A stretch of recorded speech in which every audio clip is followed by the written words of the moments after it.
माह ज़िलहिज्जा की 10 तारीख में हज़रत इब्राहीम खलीलुल्लाह की सुन्नत की अदायगी के तौर पर पूरी दुनिया में कुर्बानियाँ पेश की जाती हैं।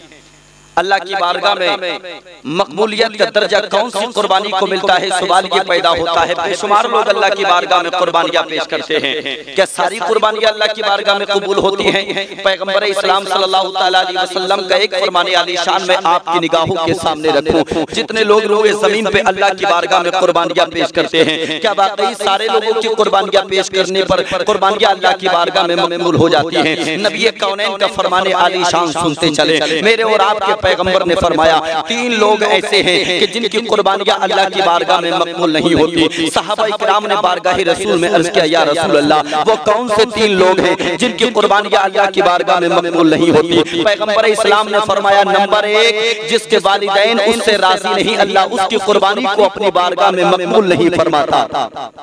जिसके वालिदैन उससे राजी नहीं, अल्लाह उसकी कुर्बानी को अपनी बारगाह में मकबूल नहीं फरमाता। पता चला। नंबर 2, जो नशा करता है यानी शराब पीता है, पैगंबर इस्लाम फरमाते हैं शराबी की कुर्बानी को अल्लाह अपनी बारगाह में मकबूल नहीं फरमाता। नंबर 3, पैगंबर इस्लाम ने फरमाया, जो शख्स किसी पे एहसान करता है, एहसान करने के बाद एहसान जतला देता है, नबी कौनैन फरमाते हैं अल्लाह ऐसे शख्स की कुर्बानी को भी अपनी बारगाह में कबूल नहीं फरमाता। कौम के जवानों जरा देखो तो सही, अगर माँ बाप नाराज है अल्लाह कुर्बानी को कबूल नहीं फरमाता। तो पता चला कि कुर्बानी का जानवर ज़िबा करने से पहले हमें रूठे हुए माँ बाप को राजी करना होगा। माँ बाप को राजी करने के बाद फिर जानवर को ज़िबा करना होगा। और अगर माँ बाप राजी नहीं है, हमने अल्लाह की बारगाह में एक कुर्बानी नहीं 100 कुर्बानियाँ भी पेश कर दी, एक कुर्बानी भी अल्लाह की बारगाह में मकबूल नहीं होगी। कुर्बानी अगर अल्लाह की बारगाह में मकबूल कराना है तो हमें अपने माँ बाप को पहले राजी करना होगा। माँ बाप अगर राजी हैं तो कुर्बानी अल्लाह की बारगाह में मकबूल होगी। माँ बाप अगर राजी नहीं तो एक कुर्बानी नहीं, सूफिया फरमाते 1000 कुर्बानी कर दो, एक कुर्बानी भी अल्लाह की बारगाह में मकबूल नहीं होगी। लेकिन अगर माँ बाप राजी होंगे, फिर उसके बाद मेरी कौम का जवान अल्लाह की बारगाह में कुर्बानी पेश करेगा। माँ बाप राजी होंगे, फिर उसके बाद मेरी कौम का जवान अल्लाह की बारगाह में कुर्बानी पेश करेगा। तो याद रखना, जिस जानवर को वो कुर्बान करेगा, उस जानवर के जिस्म पे जितने बाल होंगे अल्लाह उन बालों के सदक़े में उतनी नेकियां उसको अता फरमाएगा। ये कब होगा जनाब? जबकि तुम्हारे माँ बाप तुमसे राजी होंगे। माँ बाप अगर राजी नहीं है तो सैकड़ों कुर्बानियां करते चलो, लेकिन तुम्हारी कुर्बानियां अल्लाह की बारगाह में मकबूल नहीं होंगी। हमने देखा है मुआशरे के अंदर, आप भी अपने गिरेबानों में झांक करके देखो, आप बस्तियों में टेंट लगाए जाते हैं और उन टेंट के अंदर बहुत सारे ऐसो अकरबा आते हैं, हमारे रिश्तेदार भी आते हैं, हमारे मिलने वाले भी आते हैं। लेकिन अगर कोई नजर नहीं आता तो वहाँ उसका बाप नजर नहीं आता, वहाँ उसकी माँ नजर नहीं आती।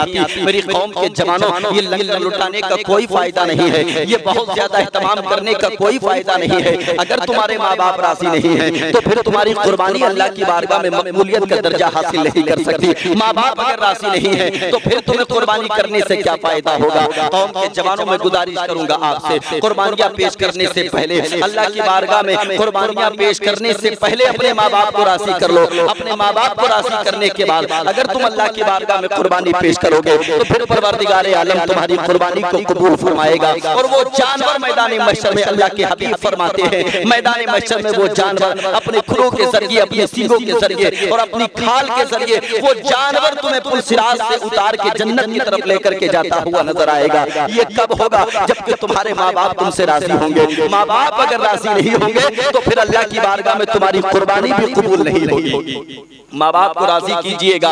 माँ बाप अगर राजी होंगे तो फिर कुरान की तिलावत भी आप करेंगे, अल्लाह की बारगाह में मकबूल होगी। ये अलग बात है। नमाजें आप पढ़ते हैं, रोजा आप रखते हैं, ज़कात आप देते हैं, सदका व खैरात आप करते हैं, लेकिन माँ बाप अगर राजी नहीं है, ये सारी इबादत फजूल हैं। माँ बाप अगर राजी हैं, नमाजें भी कबूल होंगी, रोजा भी कबूल होगा, ज़कात भी कबूल होगी, सदका व खैरात भी कबूल होगा। कब? जबकि तुम्हारे माँ बाप तुमसे राजी होंगे। नबी कौनैन ने क्या फरमाया? पहला वो शख्स जिसके माँ बाप उससे राजी नहीं है, अल्लाह उसकी कुर्बानी को कबूल नहीं फरमाएगा। और दूसरा वो शख्स जो कि शराब पीता है, शराब पीने से पहले एक बात याद रखें, जब तक के शराब की हुर्मत मंजरे आम पर नहीं आई थी, पैगंबर इस्लाम सल्लल्लाहु अलैहि वसल्लम ने शराब को हराम नहीं करार दिया था। लोग शराब पिया करते थे। आज मुआशरे के अंदर लोग शराब पीते हैं और शराब पीने के बाद मियां कुर्बानी के अय्याम आते हैं, कुर्बानी करते हुए नजर आते हैं। मेरे नबी फरमाते हैं शराबी की कुर्बानी को अल्लाह कबूल नहीं फरमाता। अगर शराब आप पीते हैं तो खुदारा आप शराब पीना छोड़ छोड़ दीजिएगा, अल्लाह की बारगाह में तौबा कीजिएगा। जब आप तौबा और इस्तिग़फ़ार कर लेंगे, अल्लाह की रहमत को जोश आएगा, मेरा रब तुमको माफ फरमा देगा। ला तक़नतु मिन रहमतिल्लाह, अल्लाह की रहमत से नाउम्मीद नहीं होना चाहिए। चाहे कितना बड़ा गुनाहगार बन रहा हो, लेकिन अल्लाह की बारगाह में जब तौबा करेगा, अल्लाह उसके गुनाहों को माफ फरमाएगा। शराब पीने से तौबा कीजिएगा, इस्तिग़फ़ार कीजिएगा और उसके बाद अल्लाह की बारगाह में कुर्बानी पेश कीजिएगा। यार याद रखें, आज इंसान शराब पीता है। हज़रत अली का एक कौल मुझे याद आता है। हज़रत अली फरमाते हैं, अगर एक तालाब में एक कतरा शराब का डाल दिया जाए और उस तालाब को खुश्क कर दिया जाए, फिर उस तालाब के अंदर हरी दूबर जम के आए, हरी घास जम के आए, हज़रत अली फरमाते हैं कि मैं अपने जानवरों को चरने के लिए उस जगह पे नहीं छोड़ूंगा। आप अंदाजा तो करें, शराब की बोतलें जिनके शिकम में जाती हैं, शराब की बोतलें जिनके पेटों में जाती हैं, उनके पेट की गंदगी का आलम क्या होगा। अल्लाहु अकबर, अल्लाहु अकबर। मैं आपकी सहनियत को करीब करके आपको बताता हुआ चलूं, इसलिए कि एक बच्चे का इंतकाल होता है, उसके बाप ने अपने हाथों से दफन किया। रात में ख्वाब के आलम में देखा कि बच्चा ख्वाब के आलम में अपने बाप के पास आया और जैसे ही बाप ने अपने बेटे के सर को देखा तो सर के सारे बाल सफेद हो चुके थे। बेटे से पूछा, बेटा मैंने जब तुम्हें दफन किया था तो तुम्हारे बाल तो काले थे, ये चांदी तुम्हारे बालों पे कहां से उतर आई, ये सफेदी तुम्हारे बालों पे कहां से आ गई। उस बच्चे ने जवाब दिया था, बाबा तुमने मेरे साथ बड़ा गलत किया है, तुमने मेरे साथ अच्छा नहीं किया। बाप की चीख निकल गई, कहा मेरे लाल मेरे लगते जिगर बता तो सही, मैंने तेरे साथ क्या गलत किया है, मैंने तेरे साथ क्या गुनाह किया है, मैंने तेरे साथ कौन सा गलत काम किया है। अल्लाहु अकबर। वो बच्चा कहने लगा, बाबा जब मेरा इंतकाल हो गया था तुमने मेरी कब्र को शराबी की कब्र के बराबर में बना दिया था। उसकी कब्र में आग के शोले दहकाए जाते हैं, आग के शुआएं निकलती हैं, जिसकी लपट मेरी कब्र तक आती है, मेरे बाल सफेद हो गए। अल्लाहु अकबर। तो करो कि शराब पीने वालों के लिए कैसे कैसे अजाब है।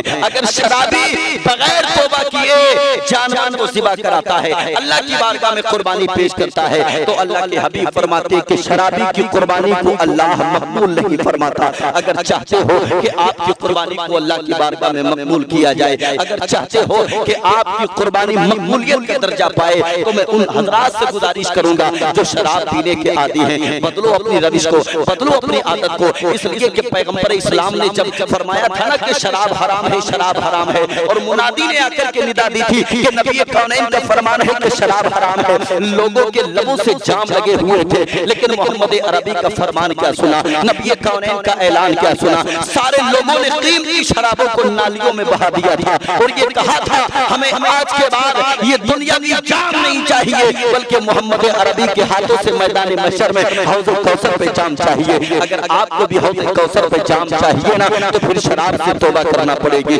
आपको इन अयाशियों से तौबा करना पड़ेगी। अल्लाह के हबीब का फरमान सुनते चले। नंबर एक, जिसके माँ बाप उससे राजी नहीं, उसकी कुर्बानी को अल्लाह अपनी बारगाह में मकबूल नहीं फरमाएगा। नंबर दो, जो शराब पीने का आदी है, अल्लाह उसकी कुर्बानी को भी अपनी बारगाह में कबूल नहीं फरमाएगा। नंबर तीन, अगर आपने किसी पे एहसान किया, आपने किसी पे एहसान किया और एहसान करने के बाद उसको एहसान जतला दिया, तो फिर अल्लाह आपकी भी कुर्बानी को अपनी बारगाह में मकबूल नहीं फरमाएगा। मेरी कौम के जवानों, अगर किसी के तुम काम आ जाओ तो ये सोच के काम ना आना कि बदले में ये भी हमारे काम आएगा ना। अगर किसी के साथ तुम नेकी करो तो ये सोच के करना कि दुनियादार हमें सिला दे ना दे, मगर परवरदिगार आलम हमें जरूर सिला देगा। और नेमुल बदल देने वाला अल्लाह ही है, अल्लाह की जात है जो आपको अच्छा बदला अता फरमाएगा, नेमुल बदल अता फरमाएगा। बंदों पे एहसान करने के बाद कभी ये न जताना कि हमने तुझ पे एहसान किया है। और मैं गुजारिश करूंगा उन हज़रात से भी जिन पे एहसान किया जाता है,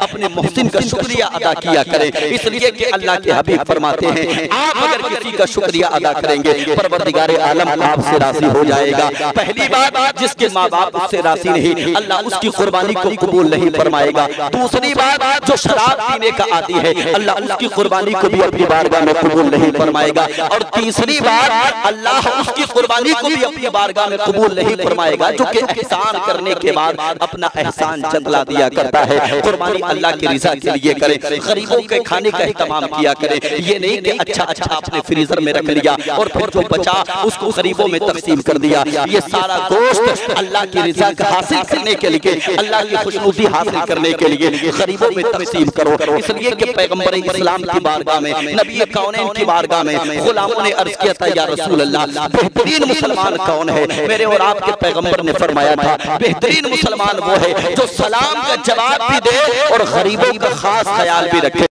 गरीबों के खाने का इत्तेमाम भी करे, मसाकीन के खाने का इत्तेमाम भी करे। पैगंबर इस्लाम सल्लल्लाहु अलैहि वसल्लम के दीवानों, अल्लाह अगर आपको तौफीक दे आप कुर्बानी कीजिएगा, लेकिन कुर्बानी के अय्याम में गरीबों का खास ख्याल रखिएगा, यतीमों का खास ख्याल रखिएगा और तमाम मसाकीन को अपने घर पे मेहमान बना करके बुलाइएगा। आप अपने घर में इन तमाम अफराद को बुलाएंगे, अल्लाह आपके इस अमल को अपनी बारगाह में मकबूल फरमाएगा। परवरदिगार आलम मैदान महशर में आपको इसका सिला अता फरमाएगा।